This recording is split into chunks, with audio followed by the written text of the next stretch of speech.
Hey guys, welcome back to the channel 1-2 Steps. So in this video, I'm going to show you how to Twitch on Discord. So it's very easy. First of all, you need to go to any browser you want to. Here, I'm going to Chrome browser, and in the search bar, you can search for Discord.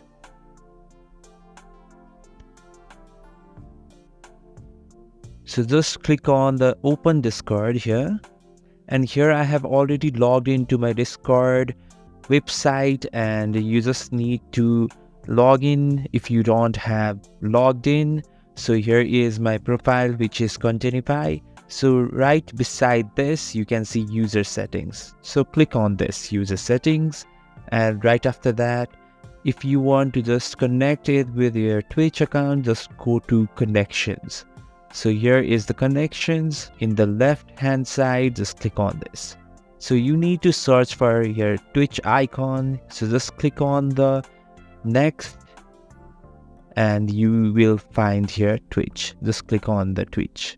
So this platform will arrive when you click on the Twitch. So just click on the authorize here and you will be automatically linked with Twitch.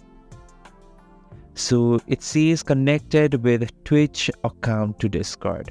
So this is how you link your Twitch account with Discord app. So thanks for watching the video. If you find this video helpful, please subscribe the channel and do not forget to hit the like button. Thank you.